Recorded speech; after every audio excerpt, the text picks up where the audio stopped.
સફળ થાય, પણ એના કુટુંબના લોકો જ બરાબર ન હોય તો એમની સાથે રાખવાના કે છોડી દેવાના?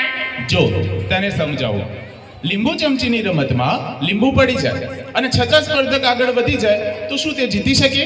ના રે, જો લીંબુ ચમચીની સ્પર્ધામાં જો સ્પર્ધક આગળ નીકળી જાય છતાં તે હારી જાય. હા, અહીં લીંબુ એટલે આપણા સંબંધોને હંમેશા સાથે રાખવા પડે. સાથે રહેવા માટે અને સફળ થવા માટે સંબંધો પૂરક છે, અને સફળ થયા બાદ આ જ સંબંધો અપૂરક છે. વાહ, તો આપણે કયા કયા સંબંધો સંભાળવા પડે? તને કહું, પ્રથમ સંબંધ માતા પિતા સાથે, બીજો સંબંધ પતિ પત્નીનો, ત્રીજો સંબંધ ગુરુ શિષ્યનો, ચોથો સંબંધ ભાઈ બંધોનો, પાંચમો સંબંધ પ્રકૃતિ સાથે, છઠ્ઠો સંબંધ રાષ્ટ્ર સાથે અને સાતમો સંબંધ આ સ્વયં ઈશ્વર સાથે. જો આ સાતેય સંબંધોને એક સાથે રાખી આ સંબંધોમાં સ્વાર્થના બદલે જો સ્નેહ વળી જાય તો જીવન જીવવાની મજા જ આવી જાય. ચાલ, આજે આ સંબંધો તને કઈ રીતે શ્રેષ્ઠ કરવા તે સમજાવું. હા હા, ચલો.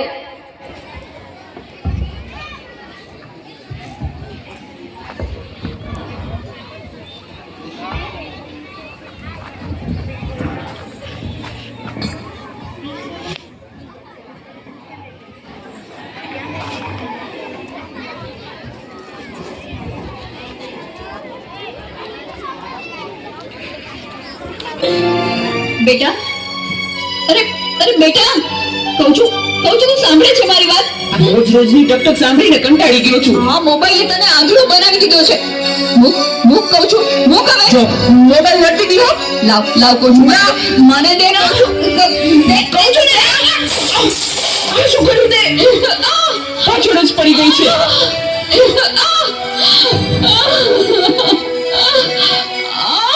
બોલાવતી નહીં હવે મને. હે ભગવાન, શું કરું મારે આનું? કઈ સમજાતું નથી. આજે ખરેખર આ સમસ્યા છે. મોબાઈલે માતા પિતા પ્રત્યેનો ભાવ સાવ ખલાસ કરી નાખ્યો છે. અરે શેઠ સાહેબ, તમે અમારા ઘરે? તું મને ઓળખે છે? મારા મમ્મી તમારે ત્યાં ઘરકામ કરે છે. એ સુશીલા એન્ડ કંપનીના માલિક ને. તમને તો આખું શહેર ઓળખે છે. તને ખબર છે બેટા સુશીલા કોણ છે અને હું આ સુશીલા કંપનીનો માલિક કેમ બન્યો? ના. તો સાંભળ, અતિશય સાધારણ કુટુંબમાં મારો જન્મ થયો.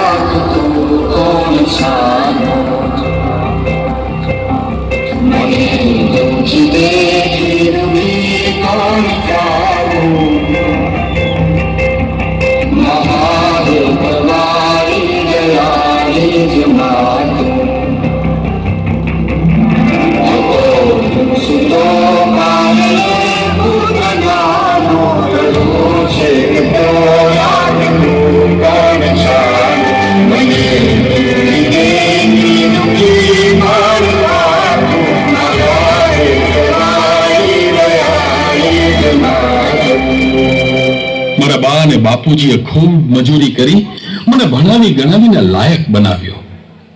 હું ખૂબ પૈસા કમાવા લાગ્યો. લગ્ન પછી જુદો રહેવા લાગ્યો અને મા બાપને ભૂલી ગયો. પણ કુદરતે મને થપાટ મારી. મારી બંને કિડની ફેલ થઈ. મારી પત્નીએ આ વાત સાંભળીને ડિવોર્સ લીધા. પણ મારી માએ જ્યારે આ વાત સાંભળીને ત્યારે ગાંધી જેવી થઈને દોડતી મારી પાસે આવી. અરે દીકરા, એમાં શું પૂછાઈ ગયો? હું છું ને તારી માં. હું જીવું છું ને ત્યાં સુધી તને કઈ નહીં થાય દીકરા. અરે ભગવાને મને તારા માટે જ તો આ 2 કિડની આપી છે. ડોક્ટર સાહેબ, તમે મારી આ 2 કિડની કાઢી લ્યો, પણ મારા દીકરાને કઈ ના થવું જોઈએ સાહેબ, કઈ ના થવું જોઈએ. માથી મોટું જોઈને કાલે ને હોય જડકડું એ જગદી અંગોળી બનાવે છે. અંબા આગળ આવી જા.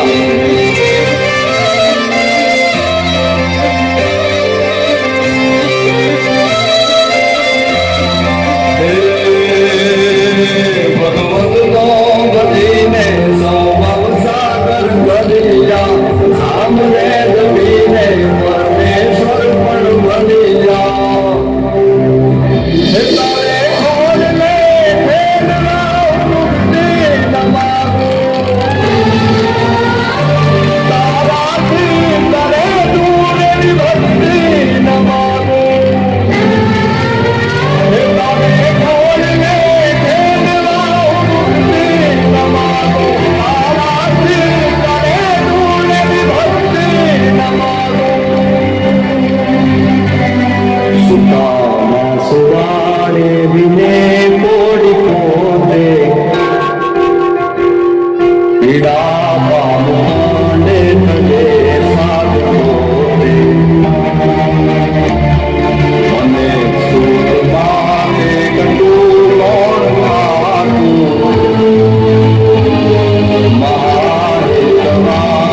પૂર્ણિમાનો ફોન આવે એટલે બધું સાઈડમાં મૂકી દઉં છું.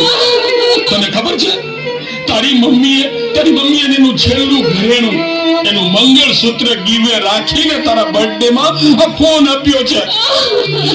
અને તે આ ફોન માટે હરકત કરી, તારી માને હરકત કરી. શું વાત કરો છો? મને નથી ખબર. મારી ભૂલ થઈ ગઈ, મને માફ કરો. જો બેટા, ઘરે ભગવાન જેવી મમ્મીને હેરાન કરીશ ને તો મંદિરે ભગવાન પણ તને માફ નહીં કરે. એટલે તો તારે માફી જ માંગવી હોય ને તો તારી મમ્મીની માફી માંગ.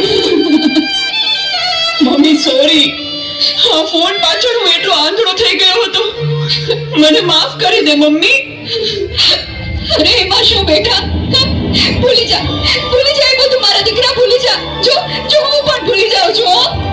અરે મારા માટે તો મૂંગી કેટલું દુઃખ સહન કરતી રહી અને હું તને હેરાન કરતો રહ્યો. મને માફ કરી દે મમ્મી. આજે વચન આપું છું મમ્મી, મને સુખી કરવા તે તારા સુખોનો ત્યાગ કર્યો છે ને, હું દુનિયાના બધા સુખો તારા ચરણે ધરીશ. એ માટે હું તન તોડ મહેનત કરીશ. મમ્મી